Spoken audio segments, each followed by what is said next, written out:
Hello and welcome to Spinster's Library. I'm Claudia and today I want to talk about Ordinary Girls by Blair Thornburgh. This is a young adult novel published in 2019 and I bought it because it was marketed as a modern YA retelling of Jane Austen's 1811 novel Sense and Sensibility. This year I've been exploring YA retellings of Jane Austen novels, so obviously I was drawn to this one in particular because Sense and Sensibility isn't as popular with the authors of retellings as some of other Jane Austen's works. Let me tell you right away that this doesn't quite hit the mark as a Jane Austen retelling, but despite that, it's one of the best YA novels I've read this year. In Ordinary Girls, we follow two sisters, a 17-year-old Ginny, who is high-achieving and high-strung, trying her hardest to succeed in school so she can get into university, ideally with a scholarship. She's constantly stressed and prone to emotional outbursts, which are mainly suffered by her younger sister, 15-year-old Plum. Plum is a bit of a weirdo, as protagonists in YA novels often are.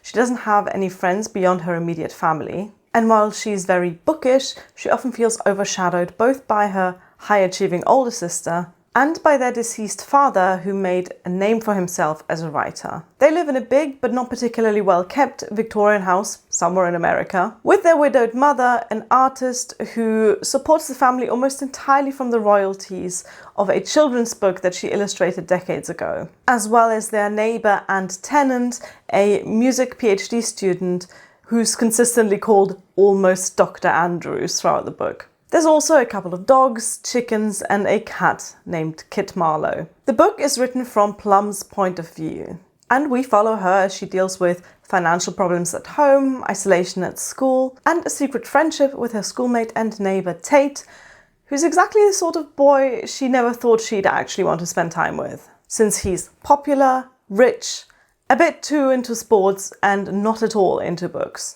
This relationship develops when Tate's mother pays Plum to tutor him in English. And a large part of the book is just these two kids talking about literature. If you're the sort of reader who likes their books fast-paced and action-packed, this isn't going to be for you. Luckily, I'm the sort of reader who enjoys chapter after chapter of two 15-year-olds discussing Jane Eyre. If you're familiar with Jane Austen's Sense and Sensibility, then the parallels between that book and this one are not hard to find. You've got an emotionally repressed sister with a secret, that's Plum, a chaotic sister with a chaotic life, Ginny, and a widowed mother with money problems. But that's very much where the similarities end. Ordinary Girls doesn't try to follow the plot of Sense and Sensibility. In fact, it's self-aware enough to joke about how certain plot points might play out if the characters were in a 19th century classic. You won't be able to pick out characters from this and match them up one-to-one with characters from Sense and Sensibility. The plot, which we'll talk about in just a moment,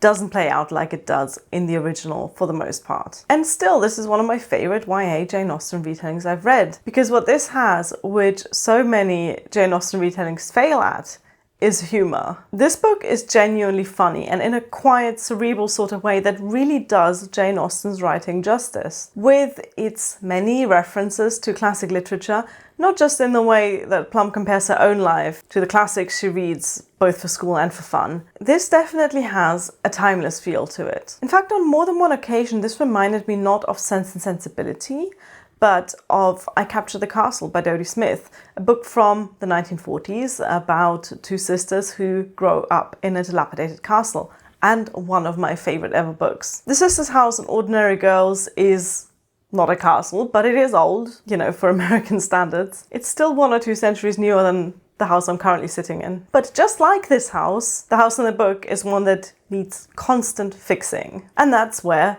the money issues come from in Ordinary Girls. Just like in Sense and Sensibility, the family doesn't come from poverty. Quite the opposite, Plum and Ginny's mother even has a tenant who lives in some sort of outbuilding next door. So when Plum decides to make some extra cash by tutoring the neighbour's kid, or the mother decides to sell some of the furniture in their home library, this feels less like a realistic portrayal of a family strapped for cash, and more like the sort of thing that happens in books. If you're after a deep dive into the politics of wealth, you won't find it here. The whole discussion around money does feel a little surface level, and this could have gone wrong so easily. But the self-aware prose turns this lack of realism into a real feature of the book. Unlike with other YA novels, where it bothers me when teenagers act and talk like book characters instead of like real people. In this one, I found it quite charming. Plum acts and talks like a book character because she spends way more time rereading Victorian classics than actually socializing with people who aren't her sister. It makes sense to me. I did promise we'd talk about the plot, so here we go. There isn't really much of it. This is one of those books where if you try and summarize it after 350 pages, nothing really happens. Like so many good books, this lives off the conflict between the characters. But more than anything else, this one lives off the narrator's ruminations of her existence and the world in general. It's a very introspective book, and some readers will find that appealing, others won't. I've always gravitated to those slower-paced, character-focused books, so it was just right for me. This is one of those quiet, quirky YA books that I would have adored as a teenage reader. The writing is unique. It's very...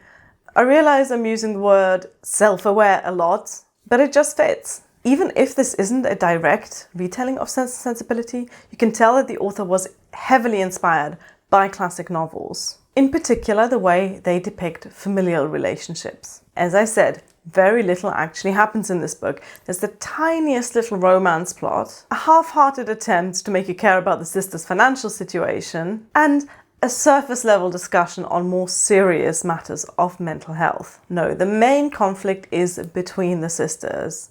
In that regard, Ordinary Girls remind me a lot of Fleabag, but without the sex, drugs, and British middle-class anxieties. This is, so far, the only YA retelling of a Jane Austen book that actually made me laugh, and that really is my lasting impression of the book. If you're after a quiet but clever, slow-paced novel with quirky characters and witty prose, I think you're going to enjoy this too. Just don't expect it to be like Sense and Sensibility, because apart from the general premise and one or two plot points, it really isn't.